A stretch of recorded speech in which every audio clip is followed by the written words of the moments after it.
الکیمی کا سب سے بڑا میریکل تو خود اسلام ہے، جو چند سالوں میں 90 لاکھ مربع میل کے اوپر پھیل گیا۔ اس وقت تو تیز ترین کروز شپ بھی نہیں تھے، سپر سونک جہاز بھی نہیں تھے، وہ فاصلے جو صدیوں میں طے ہوتے تھے وہ کیسے طے ہو گئے؟ کون تھا وہ جو عقبہ بن نافع نے سمندر میں گھوڑے ڈال دیے تھے، دشت تو دشت ہے صحرا بھی نہ چھوڑے ہم نے، بحر ظلمات میں دوڑا دیے گھوڑے ہم نے۔ علامہ صاحب بیٹا کہاں علامہ صاحب کو یاد کرو گے آپ؟ کہاں تک اسلام پہنچ گیا تھا چند سالوں میں؟ کہاں تک آپ کا نالج پہنچ گیا تھا صرف 60 اور 70 سال میں ایک یونیورسٹی سے پڑھنے والوں میں؟ یعنی آپ اس یونیورسٹی جسے باقر العلوم کہا جاتا ہے، جس کو 60-70 سال کے بعد جلا دیا گیا تھا، اس یونیورسٹی کے میریکلز نعمان بن ثابت، امام ابو حنیفہ، مولا امام جعفر صادق کے شاگرد ہیں۔ چاروں فقہ کے بڑے امام، مطلب مالکی، شافعی اور حنفی، سارے اسی یونیورسٹی کے کسی نہ کسی طریقے سے پڑھے ہوئے۔ صحیح۔ بابا کیمسٹری جابر بن حیان، اسی کیمسٹری، وہاں سے فزکس، وہاں سے الگریتھم، وہاں سے میڈیسن، وہاں سے، یعنی وہ یونیورسٹی اگر کوئی 100-200 سال اور چل جاتی تو یہ دنیا کا نقشہ ہی اور ہوتا۔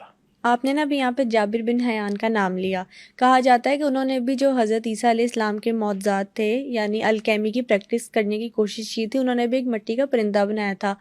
کیا یہ بات سچ ہے کہ بہت سارے لوگوں نے بعد میں جو حضرت عیسیٰ علیہ السلام نے معجزات دکھائے تھے اس کی پریکٹس کرنے کی، وہ علم سیکھنے کی کوشش کی تھی؟ بالکل ہے بیٹا۔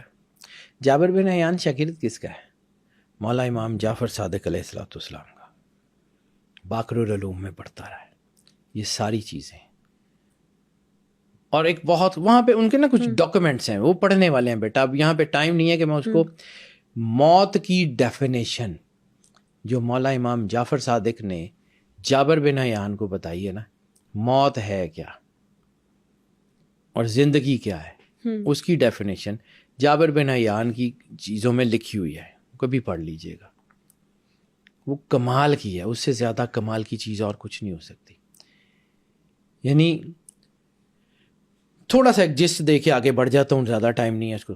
مالک نے کہا تھا جب تم اپنی ماں کے پیٹ میں تھے تو اس وقت بھی تم ایک جہان میں تھے، تمہارے ارد گرد جو چیزیں تمہیں ضرورت کی تھیں وہ اللہ نے رکھی ہوئی تھیں، وہ ایک چھوٹا جہان تھا، پھر اس جہان سے تم بڑے جہان میں آئے اور اس جہان کا تعلق تم سے کٹ گیا، پھر جب اس جہان سے اگلے جہان میں جاؤ گے تو اس جہان کا تعلق تمہارے سے کٹ جائے گا اور پھر اگلا جہان ہوگا۔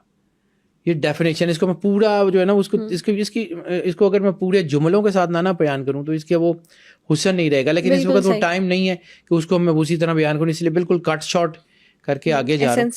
سمجھا دیں۔ اب مٹی سے پرندے بنانا، مردوں کو زندہ کرنا، گونگوں کو زبان دینا، آنکھیں اندھوں کی ٹھیک کرنا، آج بھی ہوتا ہے اور ہو جاتا ہے ہمارے گاؤں میں یا مختلف جو ہیں پرانے علاقوں میں، آج بھی ہوتا ہے۔ دم کرنے کا کانسیپٹ نہیں ہے، ٹھیک ہے؟ کس چیز سے؟ اللہ کے نور سے۔ اللہ کا نور تو ہر جگہ موجود ہے، وہ تو آپ میں بھی ہے، میرے میں بھی ہے، کسی بابے کا کسی چیز کا محتاج تو نہیں ہے، بالکل نہیں۔ ہر ہر انسان جو اللہ کے نور سے نوری ہو جائے گا وہ میریکلز کر سکتا ہے، اور یہ ہوئے بھی ہیں۔ لیکن بات یہ ہے کہ وہ جو الکیمی جو ہے وہ اسپرچویلٹی کی ہو یا فزیکل ہو، وہ کرنی کس نے؟ اللہ کے نور نے نا۔ تو if you are not connected to the divine light of God, اب کیسے کریں گے؟ یہ اس پوائنٹ کے اوپر میں پوری بات گھما رہا ہوں کہ اگر آپ اللہ کے ساتھ کنیکشن میں نہیں ہیں تو آپ کیسے کر سکتے ہیں؟ آپ کے ہاتھ میں کیا ہے؟ عیسیٰ علیہ السلام کے معجزات تو مطلب ٹھیک ہے، وہ نبی ہیں، وہ بہت بڑا مقام ہے، سرور انبیاء صلی اللہ علیہ وآلہ وسلم کی چیزوں کو آپ کیسے سمجھ سکتے ہیں کہ وہ جو باقی سارے انبیاء کا سردار ہے، اس کی انرجی کیا کہتی ہے، اس کی انرجی کی طاقت کیا ہے، وہ کیسے، یعنی اللہ کہتا ہے مومن کی فراست سے ڈرو وہ اللہ کے نور سے دیکھتا ہے.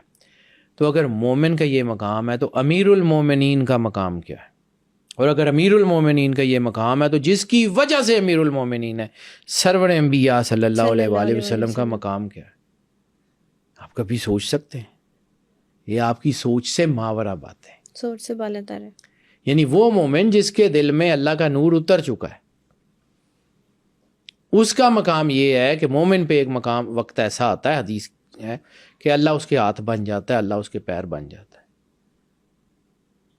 تو جس کا مقام یہ ہے تو آپ کبھی سوچ سکتے ہیں امیر المومنین کا مقام کیا ہوگا؟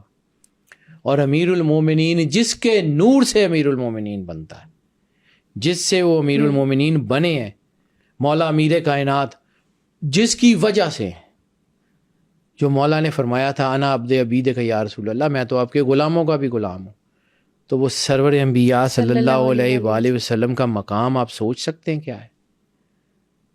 آپ کی سوچ سمجھ اس کا احاطہ کر سکتی ہے؟ نہیں کر سکتی، نہیں کر سکتی. کائنات کے مالک کی ڈائمینشن ہی ڈیفرنٹ ہے. بالکل تو یہ معجزات کر لینا، چیزیں بنا لینا، کچھ لوگ تو یہ بھی کہتے ہیں کہ یہ جو سٹون ہینج ہے یہ بھی اسی طرح کے میریکل کا نتیجہ ہے.